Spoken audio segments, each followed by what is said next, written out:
17 নঙ্গে কি বলছে?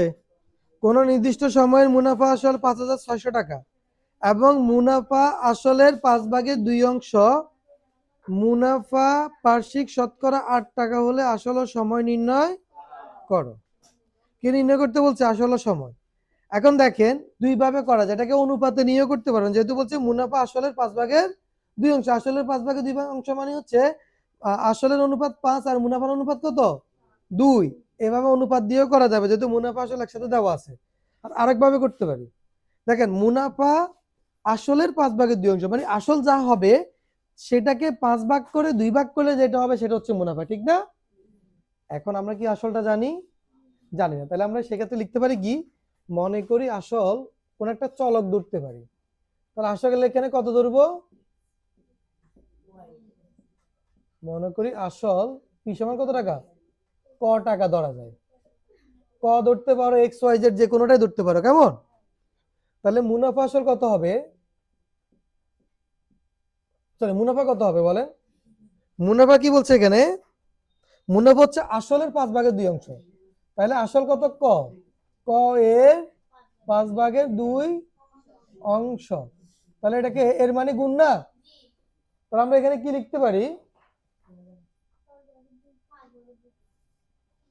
5/2 ক টাকা। এখন যারা কথা বলতেছেন, কেমন এই অঙ্ক করানোর সময় কথা বলতেছেন, আপনাদেরকে যদি এখন কান ধরাই, এই যে পাশের ঠান্ডা পুকুরের মধ্যে যদি, মানে এই পুকুরের ঠান্ডা পানিতে যদি নামাই, আপনাদের কি শীত লাগবে না ঠান্ডা লাগবে? গরম নি লাগবে? তারপর ট্রাই করে দেখবেন নাকি? হ্যাঁ, তাহলে কথা না বলি আমরা খেয়াল করি এদিকে, কেমন? তাহলে দেখেন, আমরা এটা হচ্ছে আসল, এটা হচ্ছে কি মুনাফা। ওটা ঢোকো, এটা আসল, এটা হচ্ছে কি মুনাফা, ঠিক আছে? এখন এই মুনাফার আসল যোগ করলে কি হবে? মুনাফা আসল। এই আসল এবং মুনাফা কিসের মাধ্যমে প্রকাশ করছি? চলকের মাধ্যমে। কিসের মাধ্যমে? চলকের মাধ্যমে। আর মুনাফা আসলের সংখ্যা দেওয়া আছে, তাহলে কি একটা সমীকরণ গঠন করা যায় কিনা? যায়। কিভাবে যায়?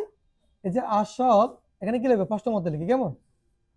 প্রশ্ন মত মাপ বা প্রশ্নানুসারে আসল যোগ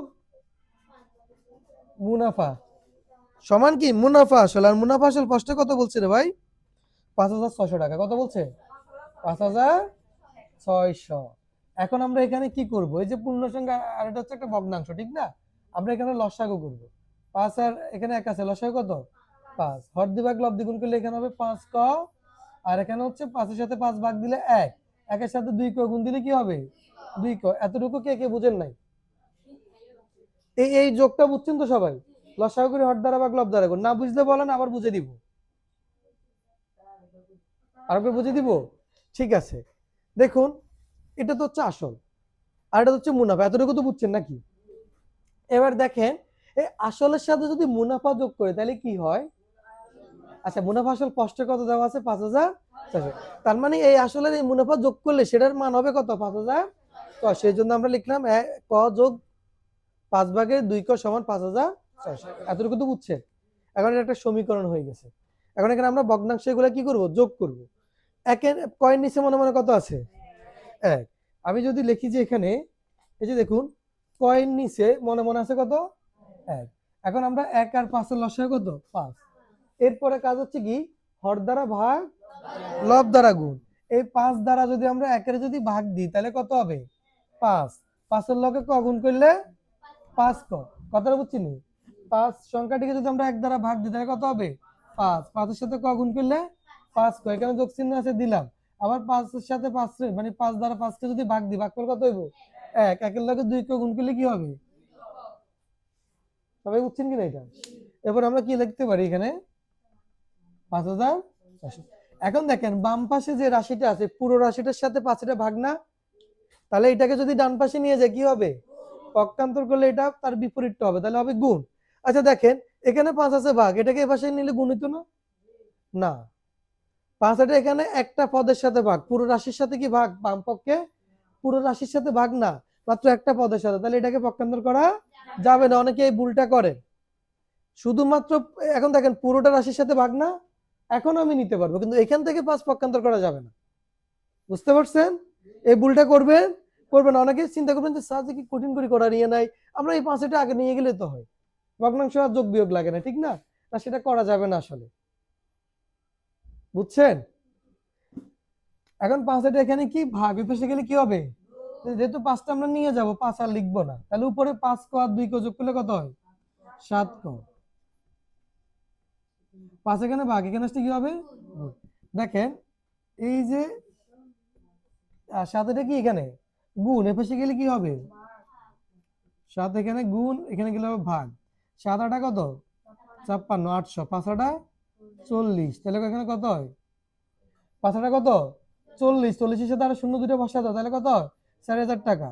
তার মানে কয়ের মান কত? 4000 টাকা। তার মানে ক মানে আসল, তাহলে আমরা আসল কত পাইছি? 4000 টাকা আসল পাইলাম, 4000 টাকা। আর কি কি বের করতে বলছে এখানে? সময়। তো আমরা লিখি যে আসল পি সমান কত? 4000 টাকা। একটা উত্তর পেয়ে গেছি, কেমন? মুনাফা কত হবে? না, এখানে তো একই অঙ্ক, তো আবার দুটো পার্ট না তো এটা। মুনাফা কত হচ্ছে? আই সমান, এই যে মুনাফা আসল থেকে বাইর করেন, 4000 কত? 5600, সরি, মুনাফা হচ্ছে কত? 5600 বিয়োগ 4000। অর্থাৎ মুনাফা আসল থেকে যদি আসল বাদ দিই তাহলে কি হবে? মুনাফা। মুনাফা কি প্রশ্নে দেওয়া আছে? নেই। থাকলে তো আমরা তো কষ্ট করা লাগতো না, আমরা মুনাফা আসল থেকে মুনাফাটা বাদ দিলে আসল চলে আসতো। যেহেতু প্রশ্নে দেওয়া নাই, আমরা লিখলাম আসল 4000, মুনাফা হচ্ছে কত? 5600 বিয়োগ 4000, তাহলে বিয়োগ দিলে কত হয়? 1600 টাকা। কেমন? এটা হচ্ছে আমার কি মুনাফা। তাহলে আমি মুনাফা পাইছি, আসল পাইছি। সময় দেওয়া আসেনি, প্রশ্নে সময় দেওয়া নাই, মুনাফার হার নিয়ে দেওয়া আছে। আমরা বের করব সময়, বের করব কি মুনাফার হার কত দেওয়া আছে? শতকরা 8 টাকা, মানে কত পার্সেন্ট? 8%, মানে শতকরা 8 টাকা। তাহলে সুতরাং সময় এন সমান আই বাই পি আর। দেখেন আই এর মান কত? আই এর মান হচ্ছে, আই এর মান 1600। পি এর মান কত? আর এর মান দেখেন 8%, মানে 100/8 না? যেটা ভগ্নাংশ, এখানে বিপরীত ভাবে লিখবো, তাহলে 100/8, 8 কোথায় আসবে? নিচে। 100 কোথায় যাবে? উপরে। এটা ভাগ দাও, কত হয়? 40। 100 দ্বারা 4000 কে ভাগ দিলে কত? 40। উপরে এটা খেয়াল করবেন আপনি, কেমন? 40। এখন আমরা যদি এটা এখানে আবার যদি ভাগ করি, এই যে দেখেন শূন্য চলে যায়, কেমন? 4 দিয়ে 16 ভাগ দিলে 4 4 16, শূন্যটা বসবে। আবার 8 দিয়ে যদি আমরা ভাগ দিই তাহলে কত হয়? 5 8 40, তাহলে কত বছর? যদি এটা সময় বছর, 5 বছর। সবাই কাটাকাটিটা বুঝছেন? 100 দ্বারা 4000 কে ভাগ দিলে 40, 40 দ্বারা 1600 কে ভাগ দিলে আবার কত হয়? 40, 8 দ্বারা 40 কে ভাগ দিলে 5, তাহলে কত বছর? সময় 5 বছর। কার কোনো সমস্যা নাই তো? সবাই বুঝছেন তো? লেখেন।